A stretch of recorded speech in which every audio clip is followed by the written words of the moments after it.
Hello, hello. So good to have you here. I'm so excited for what we're going to cover today.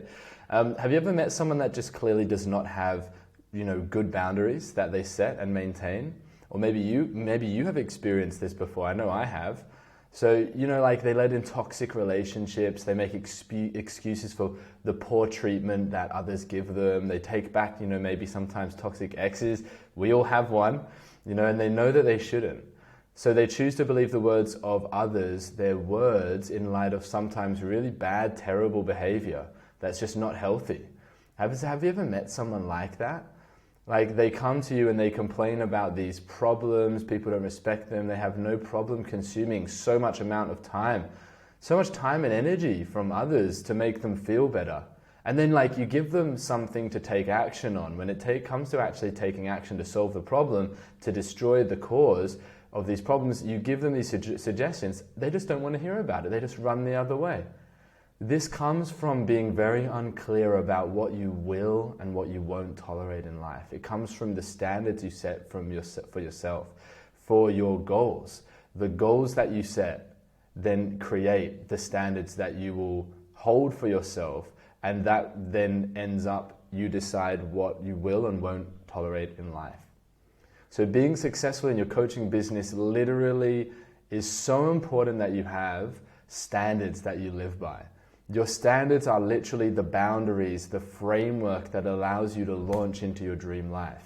So if your dream life is just a new version of your current life, which it is, then that means then this new version of you must shift where you invest your energy now. So to put your energy into your dream life literally requires you to remove all of the energy that you invest in the current places that aren't working. So the higher the percentage of your focus, the more rapidly that you make that shift of the flow of energy and where you're investing it, and you actually take physical massive action on creating the new life, the more rapidly it's going to happen. It literally doesn't come back to anything apart from the amount of action you take and the focus of your direction. Period. So the best way to not have your dream life is to remove your energy from where you're currently investing it that does not work. So there's pain. Why do people not? Why are people not able to change that direction then? What makes it so difficult? It's the pain that's involved in removing your energetic investment in your current life, the places that aren't working. Why do we do that? Because we're constantly medicating our wounds with the external world. Is literally we are plugged into the external world.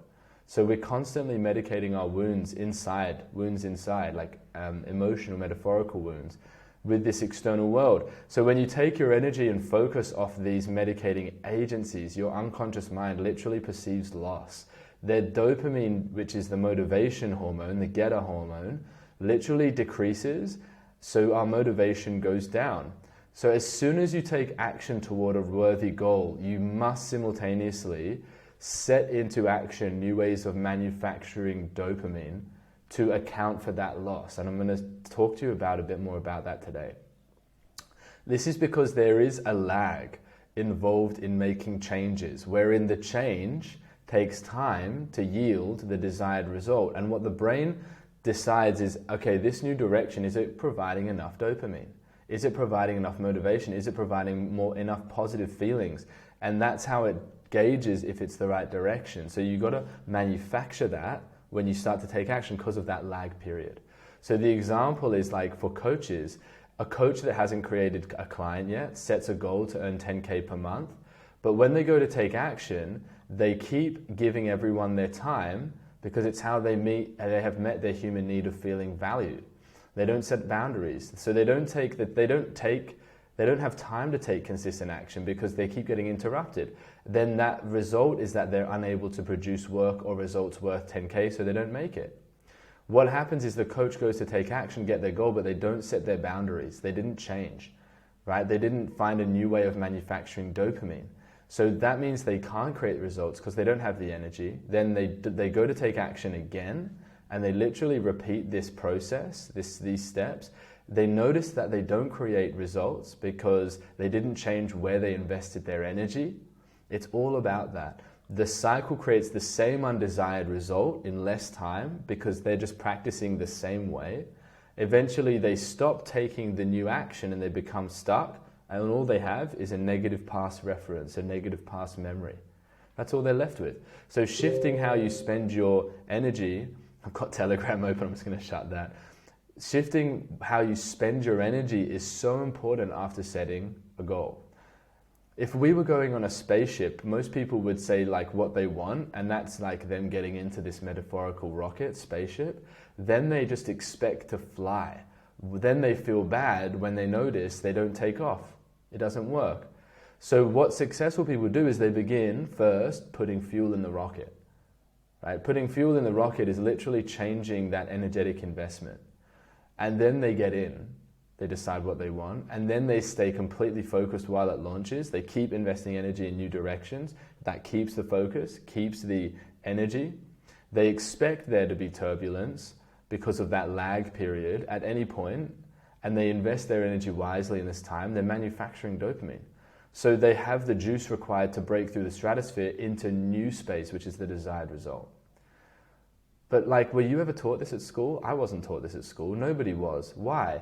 Because society doesn't teach this process. It's not their fault, but you got to understand that it's not needed for us to be able to do this process in order to be a good citizen, to satisfy the roles that society has laid out for citizens. We don't need to know this. Therefore, you know what you need to know based on a need to know basis. So you've gone out of your way to source new information by finding my channel. So here's the next key. The level of energy and the focus that you have from the time of blast off to breaking through the stratosphere is the number one place that matters in making the journey into space, into your desired result, your dream life. What standards do you have in place? What are your scaffolding for your rocket to ensure you're able to hold your energy and your focus? I want to cover some really important scaffoldings to have in place that you need to have. I'm going to cover some now, so take notes like a literal rocket scientist. The first is making high-value decisions. To create the dream life that you want, it will require that you make decisions that bring a higher level of value into your life and your business. Consistently making high-value decisions is literally the hardest part of running a business for me. Don't mistake action for achievement. Make sure that the decisions you make are creating the 20% of results that make 80% of the difference for you. So you might be doing figure eights, so action doesn't mean achievement. So make sure you're asking for feedback on the action you're taking from a source that knows, because they've had success in the area you're wanting to get success in. The less feedback you ask for in business, the less you will grow. The less you're changing, the slower you grow in business, period. So this is very true because before you came to this video, you were doing things in a certain way and you got a certain result. And if you take action on what I give you here in these concepts and in these videos, then the stimulus that you put into your business changes because you are the stimulus. You are the needle. And if you're not being moved, then change doesn't happen. Likewise, if you change the stimulus and you change yourself and you take action on what we give you, then your results have to change, literally have to. This is the key fundamental in turning shelf development into wealth development. All the development online, turning it into actual things that give you resources back. So, order of consequences is the next topic. This brings us to the next core concept, which is what's called the second, third, and fourth order of consequence. Everything you do has a consequence, literally. And each consequence has a resulting consequence that follows it. Stay with me here. Just like when you drop a stone in the pond, the stone dropping in the pond would be the first order of consequence, is that I drop the stone and then the stone hits the water. The second and third order of consequence is the second ripple and the third and fourth ripple that comes out from that stone falling. So most people find decision making really difficult and they get stuck in something called analysis paralysis because they only think about what's the first order of consequence of the decision and they lock onto the negative effect. What if I drop the stone and then I don't have any more stones to drop? So the horizon for making high value decisions needs to include the second, third, fourth order of consequence. So what's going to happen if I make this decision? The example is, say you make 30 grand in a month in your coaching business. You'd be like, yeah, I'd love to do that. So imagine you've done that And then you've made this decision in your mind, okay, I'm going to take 80% of profits and I'm going to spend it on a new Benz, like a new Mercedes Benz. The first order of consequence is that you keep 80% of the profits, you get $24,000, and you have a new car. That sounds amazing, right? So that's what most people think. But the second order of consequence is that that money will now not be invested in growing your business.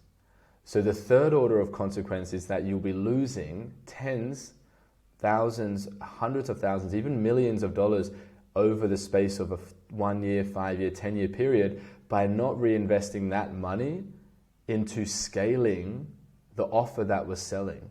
Because as soon as your offer is selling, you should literally scale the crap out of it.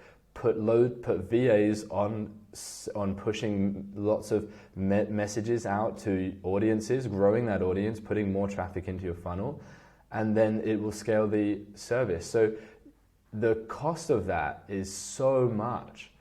Like you could be making 400 grand a month from this 30 grand.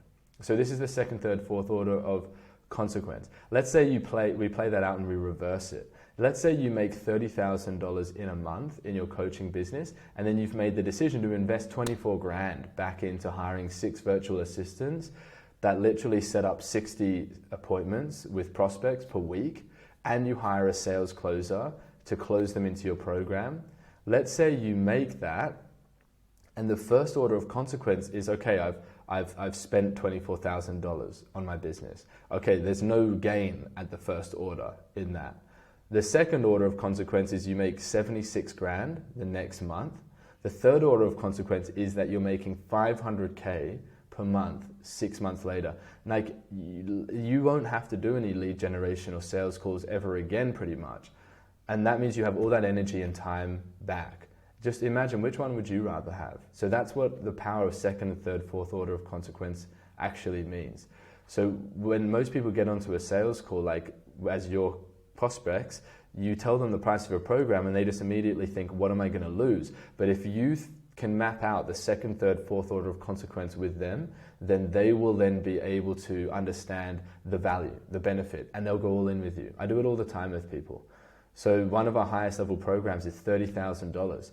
And I get people to understand that it's actually an investment and a gain, so they go all in with me because they're automating their service and they're going to be earning 50 grand per month for the rest of their life by the time they finish it. Like that's second, third, fourth order of consequence.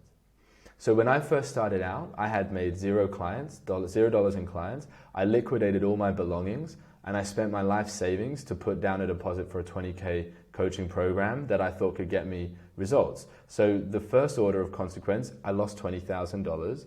The second is I turned that investment into collecting 75 grand. This is a real story from when I started. 75 grand in under 12 months coaching addictions. That's the second order. The third order is I collected another 75 grand 6 months after that first 12 months as a beginner business coach. That's the third order. Then I made 75 grand in one single month, scaling coaches to 5K per month, fourth order, right? So recently I made $120,000 in a month because we're scaling people to 50 grand per month now. So make it one of your standards to always, always, always make decisions that support your business in reaching your goals. Consider those second, third, fourth order of consequence. Now, input versus output. So to become a high value decision maker, you must understand the concept of input and output. So you only get out what you put in. The decisions we make work on one of two poles. Either you're making decisions that give you more energy, or you're making decisions that take your energy.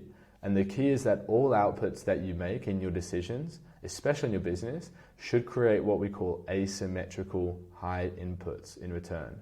Asymmetrically high return of energy. All your decisions.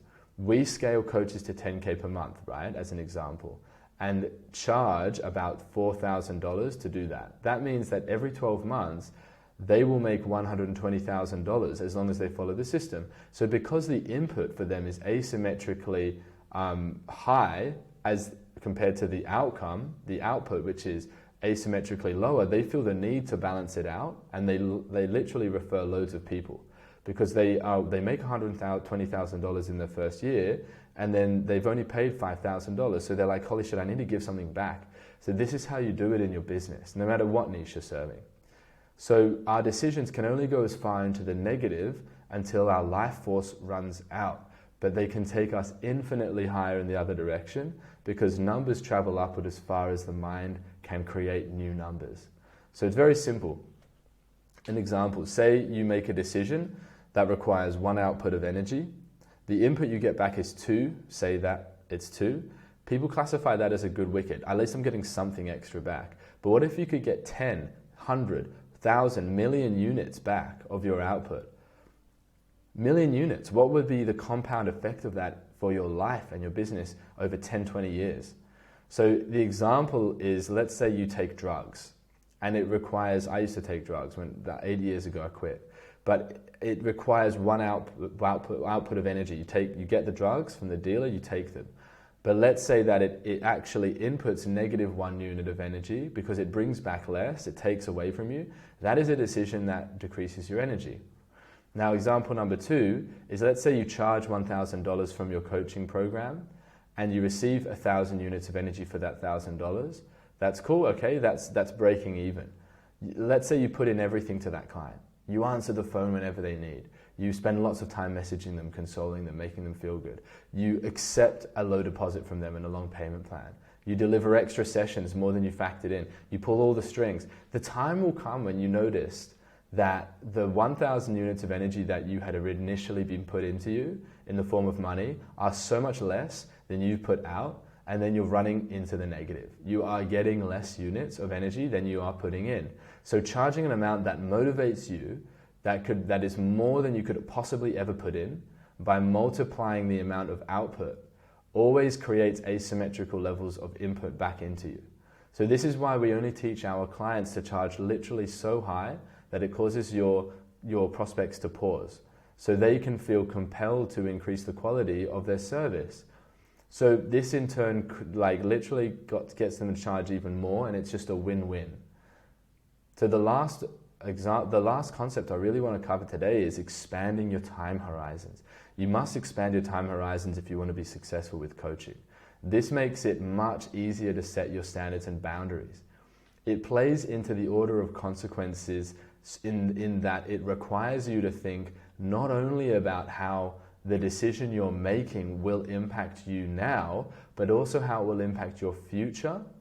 And the more expanded your time horizon, the further you can contemplate the order of consequences.